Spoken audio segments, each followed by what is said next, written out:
ಮುಂದೆ ನನ್ನ ಫ್ಯೂಚರಲ್ಲಿ cafe restaurant ಆಯ್ತು ಅಂತ ಹೇಳಿದರೆ ಆ ಒಂದು ಮೆನು ಬೋರ್ಡಲ್ಲಿ ಈ ಒಂದು ರೆಸಿಪಿನ ಚಿಕನ್ ಚೀಸ್ ಬಾಲ್ ರೆಸಿಪಿನ ನಾನು ಆ್ಯಡ್ ಮಾಡ್ತೀನಿ.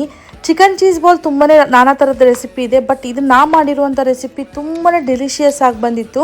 ನಾ ಚಿಕನ್ ಬ್ರೆಸ್ಟ್ನ ತೊಳೆದ್ಬಿಟ್ಟು ಅದನ್ನ ಕ್ಯೂಬಾಗಿ ಸ್ಲೈಸ್ ಮಾಡ್ಕೊಂಡು ಇಟ್ಕೊಂಡಿದ್ದೆ. ಹಾಗೆ ಆನಿಯನ್, ಬೆಳ್ಳುಳ್ಳಿ ಮತ್ತು ಹಸಿಮೆಣಸಿನ್ಕಾಯಿ, ಕೊತ್ತಂಬರಿ ಸೊಪ್ಪು, ರುಚಿಗೆ ತಕ್ಕಷ್ಟು ಉಪ್ಪನ್ನ ಹಾಕ್ಕೊಂಡು ಬ್ಲೆಂಡ್ ಮಾಡಿ ಇಟ್ಕೊಂಡಿದ್ದೆ. ಅದಕ್ಕೆ ಇಲ್ಲಿ ನಾನು ಬ್ರೆಡ್ ಕ್ರಮ್ಸ್, ಇದು ಮನೆಯಲ್ಲೇ ಮಾಡಿರುವಂಥದ್ದು, ಅದಕ್ಕೆ ಪ್ರತಿಯೊಂದು ಮಸಾಲಾನ ಹಾಕಿದ್ದೀನಿ. ಏನೇನು ಮಸಾಲ ಅಂತ ನಾನು ಕ್ಯಾಪ್ಷನಲ್ಲಿ ಕೊಟ್ಟಿದ್ದೀನಿ, ನೋಡ್ಕೊಳ್ಳಿ. ನಂತರ ಇದನ್ನು ಅರ್ಧ ಗಂಟೆ ತನಕ ಫ್ರೀಝರಲ್ಲಿ ಸೆಟ್ ಆಗಲಿಕ್ಕೆ ಇಟ್ಟಿದ್ದೀನಿ.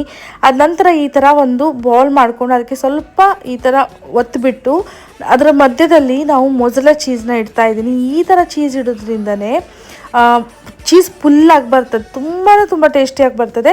ಈ ಥರ ಒಂದು ರೌಂಡಾಗಿ ಬಾಲ್ ಮಾಡ್ಕೊಳ್ಳಿ. ಅದನ್ನು ನಾನು ಇಲ್ಲಿ 2 ಮೊಟ್ಟೆನ ಬೀಟ್ ಮಾಡಿ ಇಟ್ಕೊಂಡಿದ್ದೆ, ಅದ್ರಾಗೆ ನಾನು ಇದನ್ನ ಡಿಪ್ ಮಾಡ್ಕೊಳ್ತಾ ಇದ್ದೀನಿ.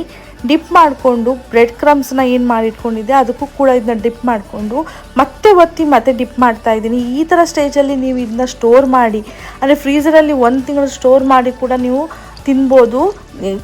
ಸಡನ್ಲಿಯಾಗಿ ಯಾರು ಗೆಸ್ಟ್ ಬಂದ್ರಂದ್ರೂ ಕೂಡ ಮಾಡಿಕೊಡ್ಲಿಕ್ಕೆ ತುಂಬಾ ಈಸಿ. ಕಾದಿರುವಂಥ ಎಣ್ಣೆಗೆ ಇದನ್ನು ಕ್ರಿಸ್ಪಿ ಗೋಲ್ಡನ್ ಫ್ರೈ ಆಗೋ ತನಕ ಇದನ್ನು ಫ್ರೈ ಮಾಡ್ಕೊಳ್ಳಿ. ತುಂಬ ಚೆನ್ನಾಗಿ ಬರ್ತದೆ. ಈ ಒಂದು ರೆಸಿಪಿನ ನೀವು ಮನೇಲಿ ಟ್ರೈ ಮಾಡ್ಕೊಳ್ಳಿ. ಪ್ರತಿಯೊಬ್ಬರು ನಾನ್ ವೆಜ್ ಲವರ್ಗೆ ತುಂಬ ಇಷ್ಟ ಆಗುತ್ತೆ.